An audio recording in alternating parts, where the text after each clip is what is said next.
सार्थक अंक एवं संख्याओं के निकटन के बाद हम देखेंगे गणना में सार्थक अंक, सिग्निफिकेंट फिगर इन कैलकुलेशंस, है ना। तो गणना में सार्थक अंकों का क्या रोल है, हमें कितने सार्थक अंक लिखने हैं गणना में। यदि हम किन्हीं भी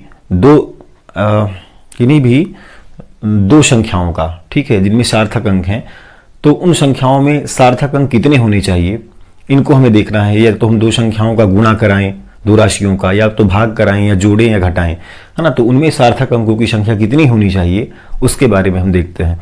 तो किसी भी कोई भी भौतिक राशि हो, ठीक है, उसका प्रयोग जब हम करते हैं तो किसी भौतिक राशि के प्रयोग में एक ही राशि का हम कई बार मापन करते हैं, ठीक है।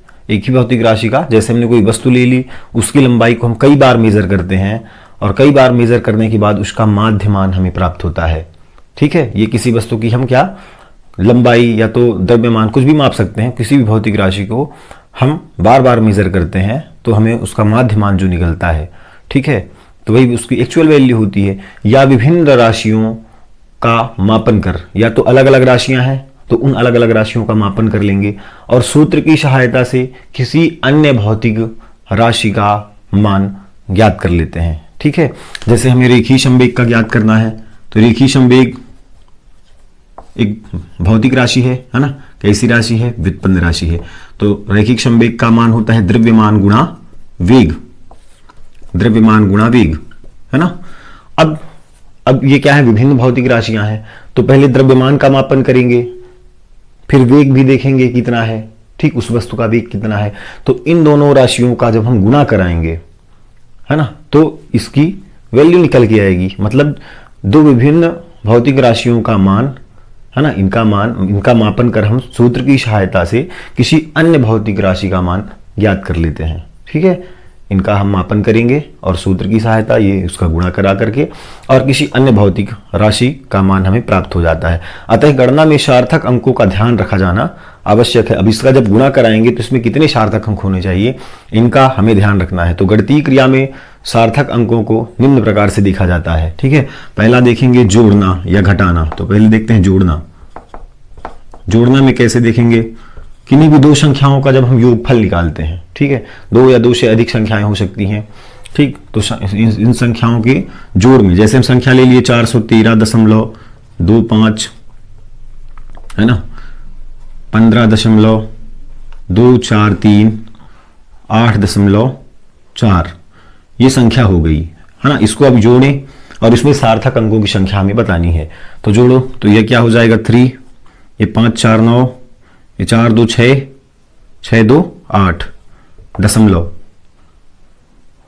कितना हो गया, 5 3 8, 8 8 16, हासिल 1, 1 1 2 1 3 4, रिजल्ट कितना है 436.893, है ना।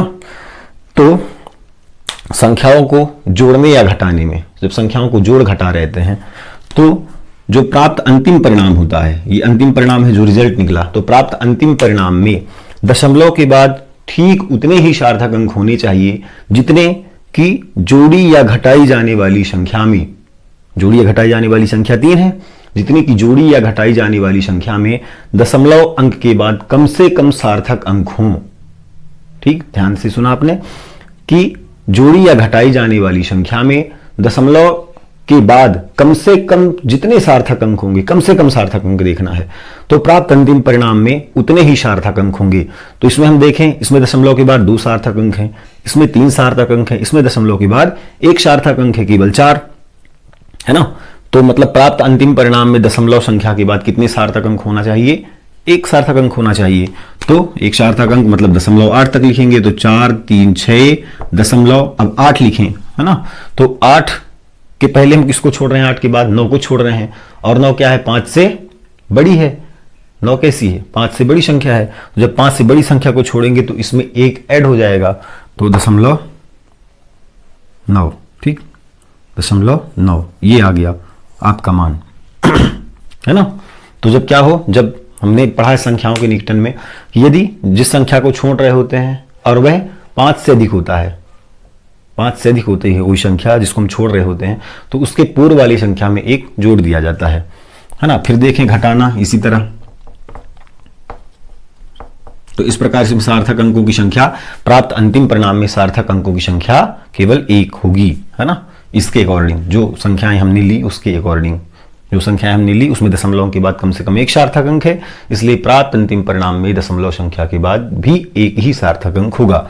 ठीक, ऐसे सवाल आ सकते हैं, दो संख्याओं का गुणनफल आ सकता है कि बताइए इनमें सार्थक अंकों की संख्या कितनी है।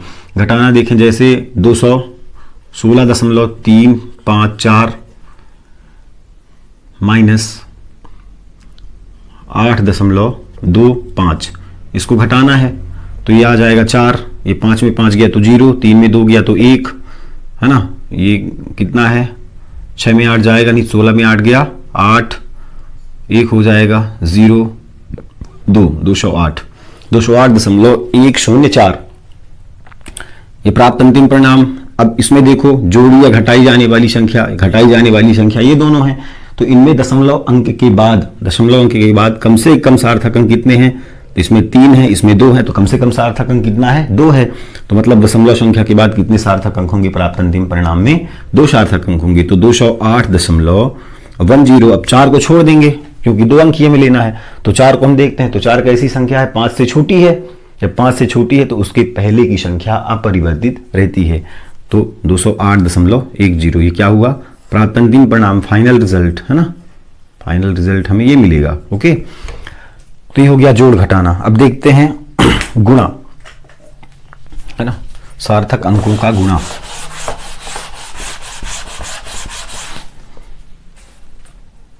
गुणा देखो, तो गुणा में कोई दो संख्याएं हमने ली, 1.05 गुणा 0.051। ठीक, ये दो संख्याएं हमने ले ली, 1.05 गुणा 0.051।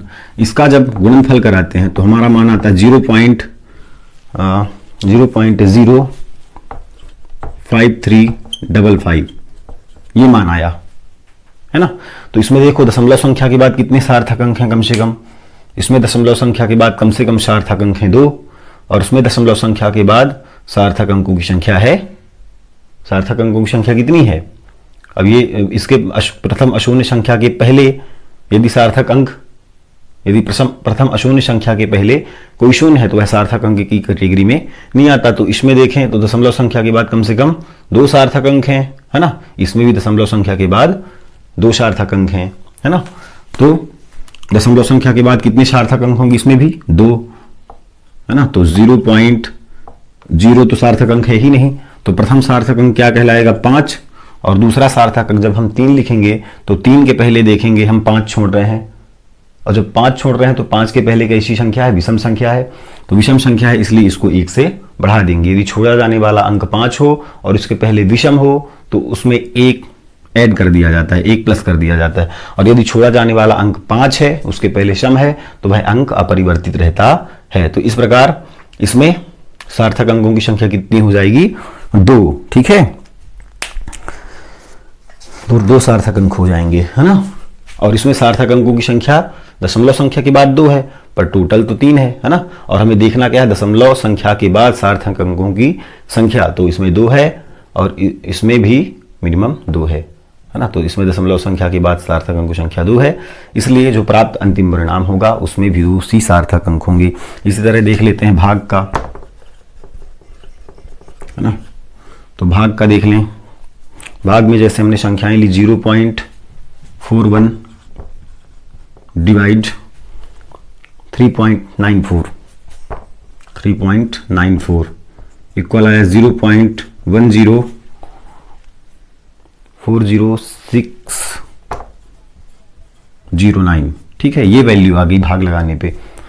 तो अब हम देखें तो इसमें सार्थक अंकों की संख्या कितनी है, दशमलव संख्या के बाद 2 है ना। कम से कम दशमलव संख्या के बाद 2 सार्थक अंक हैं, इसलिए प्राप्त अंतिम परिणाम में भी दशमलव संख्या के बाद 2 ही सार्थक अंक होंगे। तो इन सबको हटा देंगे, 0.2 सार्थक अंक लिखेंगे 1, और दूसरा काउंट करने के पहले जिसको छोड़ रहे हैं, दूसरी जितने सार्थक अंक हैं 2 सार्थक अंक हैं, मतलब हमें 2 ही अंक लेना है। लेकिन उसके पहले देख लेते हैं, उसके पहले क्या देखा हमने, 4, जो कि 5 से छोटी है, तो मतलब ये मान अपरिवर्तित रहेगा। तो इसकी वैल्यू आ जाएगी 0.10।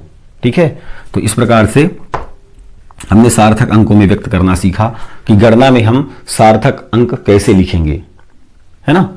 और कुछ क्वेश्चन है आप कर सकते हैं, ठीक है, और आप कमेंट बॉक्स में इसका रिप्लाई ज़रूर करें। मैं कोई संख्या लिख रहा हूँ, जैसे लिखा मैंने 2.5 इंटू 0.094, ठीक है। इसमें बताना है सार्थक अंकों की संख्या कितनी है। सेकंड है 0.01 इंटू 0.1, इसमें सार्थक अंकों की संख्या कितनी है ना। थर्ड है 4.03 इंटू 1.01, ठीक, ये गुणनफल हो गए। एक भागफल है, दे देते हैं 0.21 डिवाइड बाई 2.41, 1.20 डिवाइड बाई 0.25, ठीक है।